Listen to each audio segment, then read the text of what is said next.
Hello everyone, আসসালামু আলাইকুম।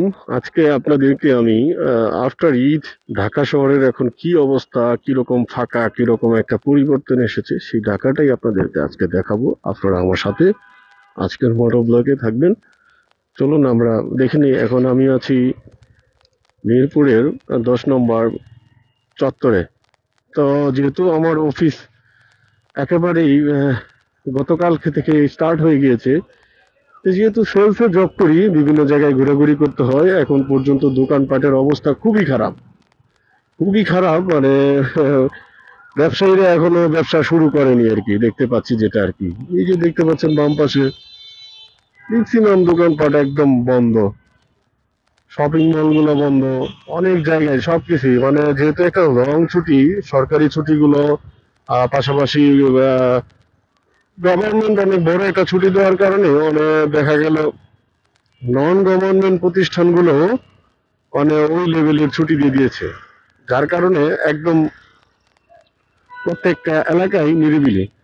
এই যে 10 নম্বর চত্বর, যেখানে সবসময় গাড়ির একদম মানে ভিড় জমে থাকতো, মানে রাস্তাঘাট একদম এখনো ফাঁকা। আজকে বৃহস্পতিবার, 12 তারিখ, হ্যাঁ, আহ, জুনের 12 তারিখ 2025, তারপরেও রাস্তার এই অবস্থা দেখতেই পাচ্ছেন আপনারা।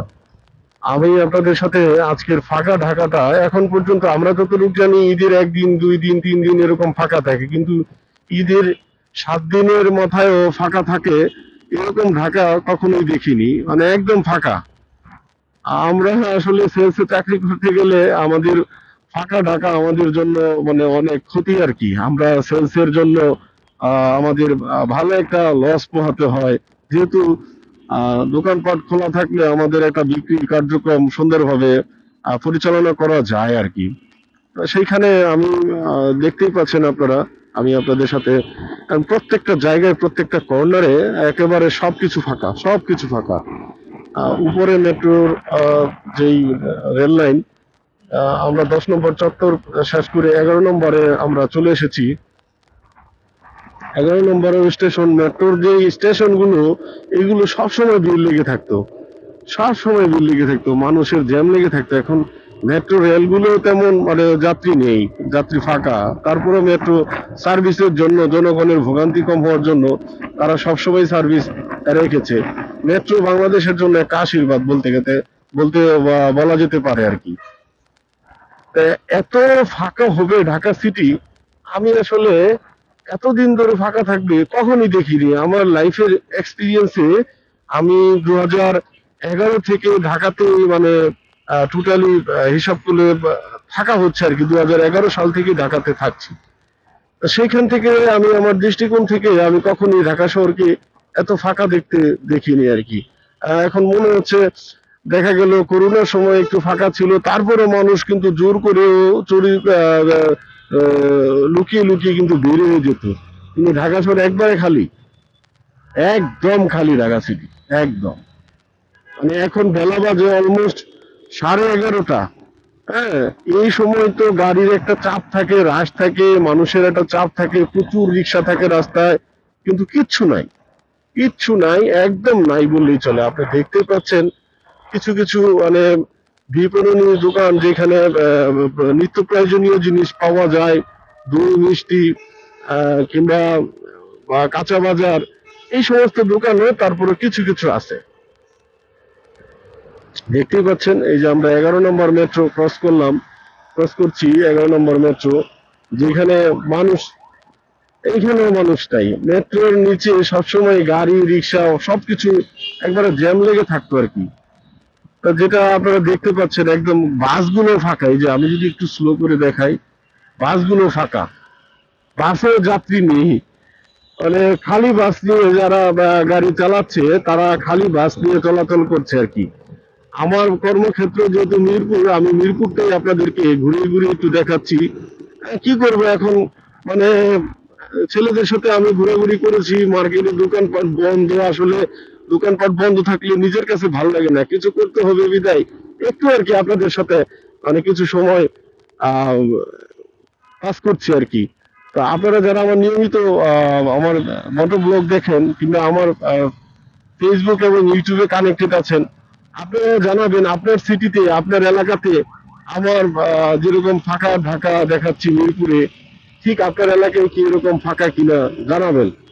হ্যাঁ, মনে করেন এত ফাঁকা ঢাকা, এই যে দেখেন এই বাসটা পুরোই ফাঁকা, পুরোই ফাঁকা, সামনে দুইজন যাত্রী। এখন আমি চলে এসেছি কালশি রুটে। কালশি রুটে এই যে দেখেন মধুমতি বাস, সবসময় যাত্রীতে একেবারে টইটুম্বুর থাকতো মধুমতি বাসের অবস্থা। যাত্রী নেই বললেই চলে, রিক্সাগুলো বসে আছে যাত্রীর আশায়। এইখানে প্রচুর অটোরিকশা থাকতো, প্রচুর অটোরিকশা। এখন মনে করেন অটোরিকশা এখানে নাই বললেই চলে। আমি আপনাদের সাথে আরো কিছু দেখতে পাচ্ছেন, একদম খোলা রাস্তা, খোলা ময়দান, মানে কি বলবো আপনাকে, এরকম খোলা রাস্তা, খোলা ময়দান আসলে আমি লাস্ট কবে দেখেছি ঢাকা সিটিতে আমার মনে নেই। মানে টানা টানা এত ফাঁকা, তার মানে ঈদের প্রথম দিন, দ্বিতীয় দিন, তৃতীয় দিন কি পরিমাণ শূন্য ছিল ঢাকা শহর। হ্যাঁ, তবে এবছর আলহামদুলিল্লাহ, মানে আগের বছর আগে যেরকম স্বৈরাচার পালিয়ে যাওয়ার পরে একটা আতঙ্কে থাকতো, কিংবা স্বৈরাচার থাকা অবস্থায় আতঙ্কে থাকতো, ঢাকা শহরকে নিরাপত্তার বেষ্টনীতে ছেড়ে দেওয়ার পরেও ঢাকা শহরে অনেক সময় ফাঁকা এলাকায় আহ চুরি ছিনতাই ডাকাতি হতো। কিন্তু এই বছর এই কুরবানিতে আমরা এরকম নিউজ তেমন দেখতে পাইনি, যদি আমার চোখে পড়েনি।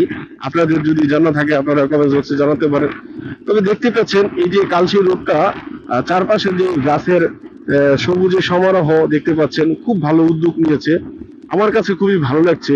এই গাছগুলো খুব দ্রুত বড় হচ্ছে, কারণ কি গাছগুলোর চর্চা করা হচ্ছে, পরিচর্যা করা হচ্ছে প্রপার ভাবে, এই জন্য গাছগুলো দ্রুত বড় হচ্ছে। এই জিনিসগুলো আমার কাছে খুবই ভালো লাগছে আর কি।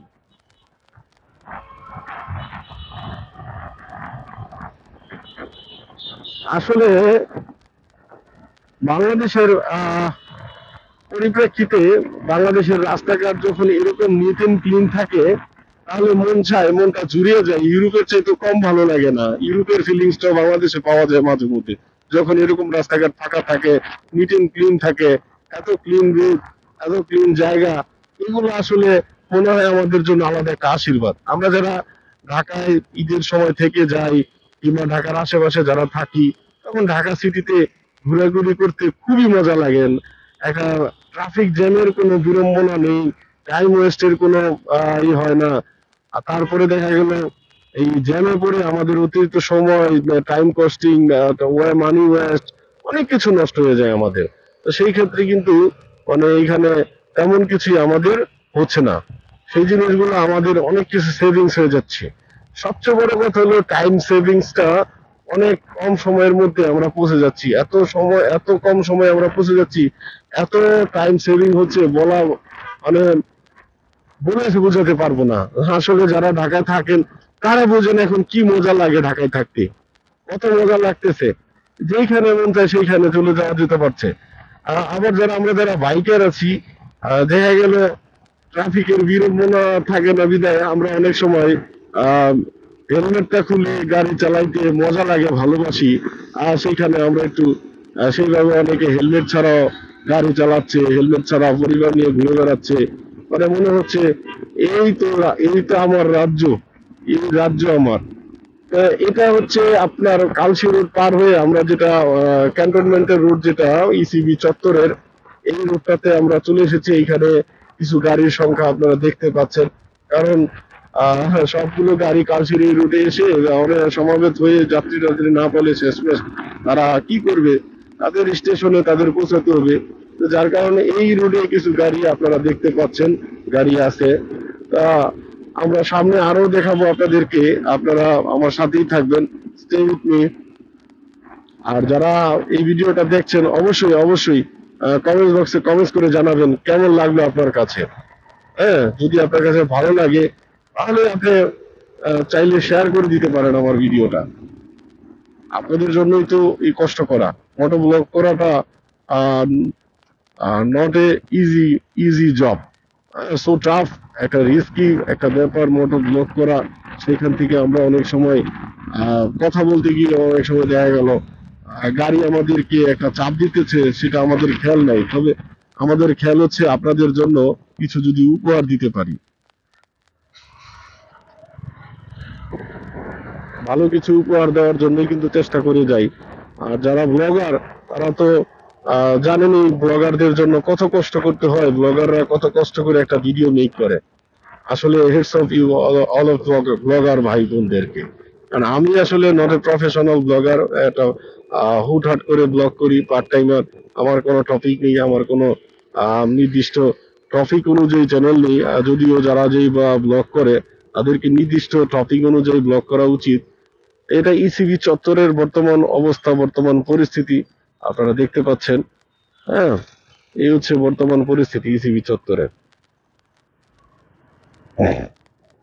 আমি আসলে ইবিএল এর বুথে যাব, তো ইবিএল এর বুথে আমার কিছু ক্যাশ দরকার, যে সেই জন্য আমি উল্টো পথে চলে এসেছি।